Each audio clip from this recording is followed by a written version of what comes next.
For our project, we are going to use Arduino Mega with the microcontroller at Mega 2560. Why?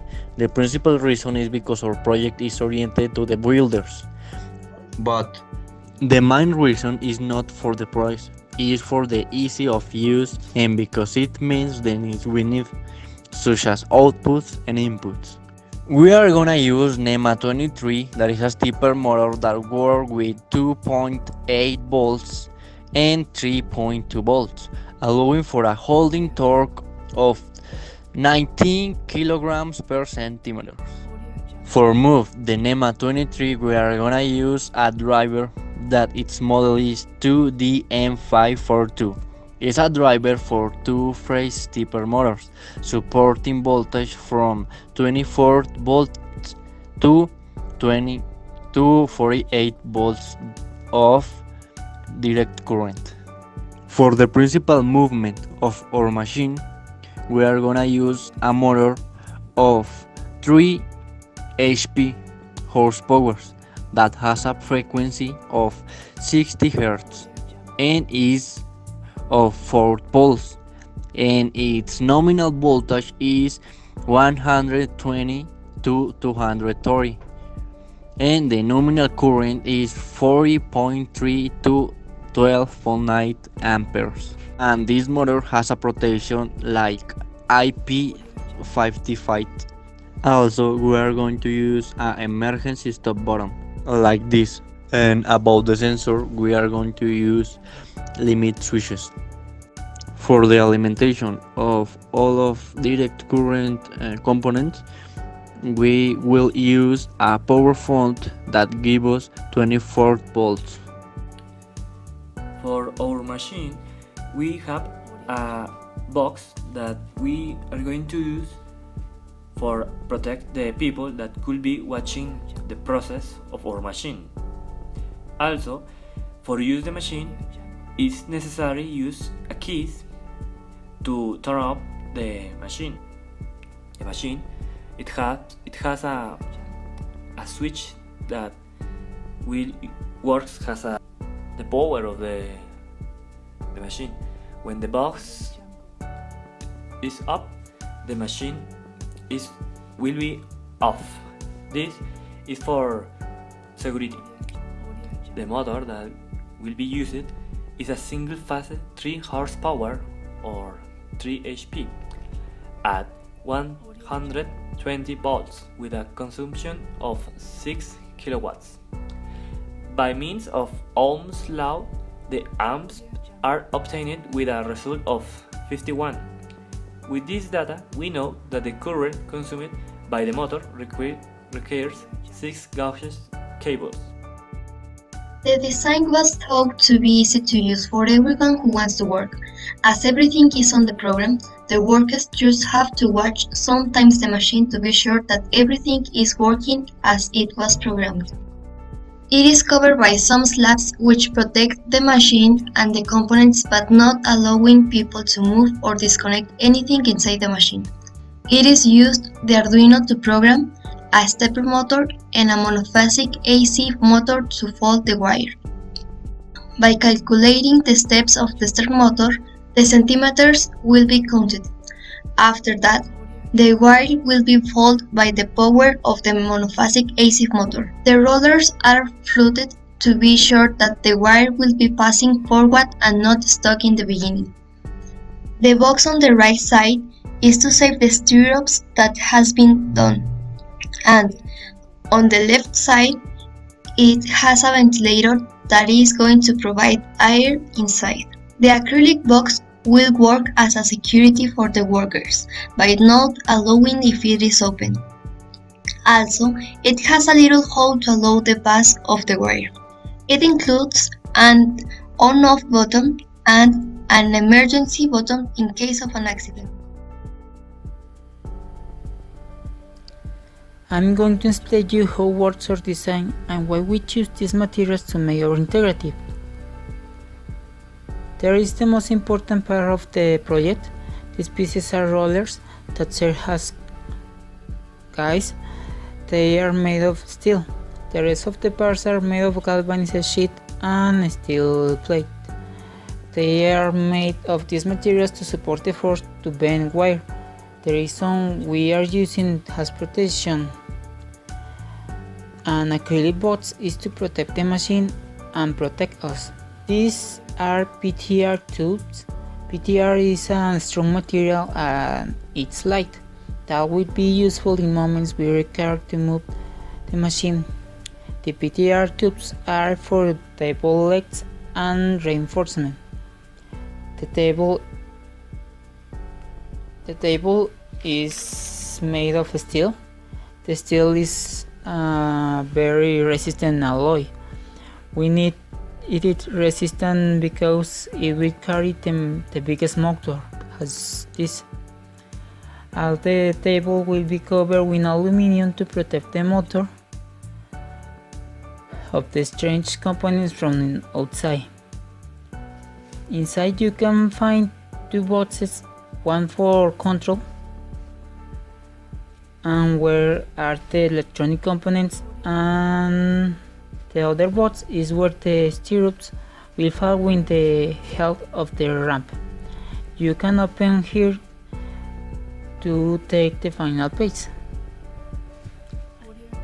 On the left there are a rudder protection to prevent the table from slipping in places with a little friction.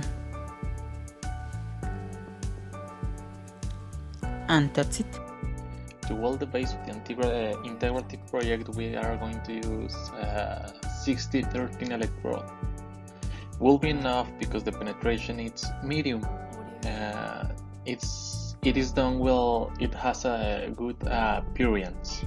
To weld the aluminum parts, we will use the gas welding, the thick TIG with the tungsten electrode.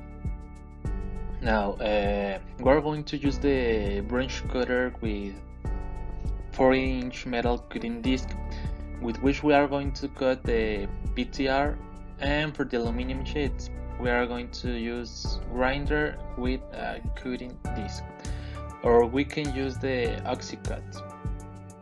In this part we are going to use a grinder with laminated disc to sand any imperfection that the machine has, such as welding bends, dangerous cuts for the user, and general imperfection that the machine has. First we need to apply the primer, that is this, that serves to make the surface porous and the paint has better adhesion, but also serves as protection against oxidation. In the second place, we can use the paint. It's only to be the same brand as the primer, so that we don't have problems to apply. And finally, we're going to use the transparent, that is this, which will help us protect the paint from wear by the sun or water. We also use the acrylic for the protective cover, which will be used to avoid accidents when the machine is working. To cut the acrylic, we can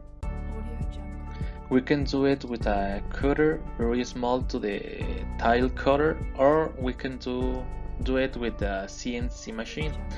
But in this method we have to have careful not to do it quickly, because we could burn our material and we don't have to do that. And for the screw, we only use a drill with a conical tip to make the points. Now the PTR we are going to use to make the frame of the machine will be these pieces from here. It's all the frame of our project, and the galvanized sheet will be like the table. I don't know how to say it, like this little thing here and another here. This steel sheet will be used to machine the system with which we are going to bend the wire rod. This we are going to use it to do this little disc and this, and also these two pieces. The steel bar will be used to make the wire guide, which will make it roll or stop, and those pieces are the guide. In total are 5. Now, this aluminum, we're going to use it for the motor base that will be here. This piece from here, like this. And another aluminum we are going to use it to make a box for the electronic components that is here, and would work like a cover from the dust, the water, or whatever. And finally, we will use the acrylic as protective caps to prevent them from getting their hands on the machine while it's working. So all those pieces are the acrylic. Now to assemble the machine, having all the necessary parts is done in an easy way, starting with the aluminum and the PTR, and they from the base order machine. For example, this is pieces of PTR. We already have the size, so it's not a problem. And then we add these pieces of aluminum. Then go through the electronic components that will be in a box. We can accommodate them in a simple way. We add the bottoms and the connection to finally join the acrylic to our machine. For example, here are this space for the buttons is on, off, and stop. And finally, we join the acrylic to the machine. This is how looks our machine finished. Now, in this part for the machine, of our parts we use the same configuration for all of them, since we had no failure while simulation. For the spin speed are the 3000 RPM, the feed and X and Y are 4000 millimeters per minute, and the feed in Z in the same way 400 millimeters per minute. The first pass is 5 millimeters, and the maximum depth is 5 millimeters, and it has a set retraction of 1 millimeter. So hi everybody, first of all, this vending machine is composed by 3 mechanical stages. So the first one is the feeder. Rollers will be rotating in order to move the wire into the machine. The second stage is a strider. It means wire is gonna get straight by passing through the rollers. And the third stage is about the principal process of this machine, that is bending. The outer rod is gonna move around the center row in order to bend the wire. As you can see, we're using two-step motors to empower the feeding system. That way we can specify the amount of wire that is getting into the machine according to the required dimensions of the stirrup. Then we have a detailed description of each part of this machine. First we have the non-material sensor, that is a limit switch that is gonna let us know when the machine doesn't have any road to bend, so machine isn't gonna be working that time. Then we have the rotors to feed the machine and as well to straight the wire. Then we have the fixed wheel that is gonna be in the center of the system. Then we have the gyro wheel that is gonna be rotating around the fixed wheel in order to bend the wire. And finally we have a bending limit that is gonna determine the bending angle. We were looking for the data sheets and asking providers about the minimal diameter of the wire, and we used it to calculate the security factor. We don't want to break anything, right? We also looked for a data sheet that tells us the maximum shear stress that can support our steel, that is a 1020. Then using the shear stress equation, we got the security factor, taking into account the maximum shear stress. Actually, the security factor is not that big due to the raw material offers a good quality, so it finally is 1.00002. About the dimensions of the machine, this is designed to be in a 1/4-inch rod, and the biggest figure to make with it is a rectangle of 24 per 35 centimeters. The main mechanism of this machine is moved by a 3 horsepower AC motor. First we take the force necessary to deform a wire, then we calculate the torque of the lever arm, and finally we obtain the power of the motor by multiplying the obtained torque by the angular velocity. Since the market provides us with a proper motor, we don't need any transmission to convert forces in that. So the motor is directly connected to the rotating wheel, and it has enough power to bend the rod. To be sure about the most important parts of the mechanism, we first simulated it in SolidWorks. Then when the forces didn't affect the structure, we determined those were the right dimensions.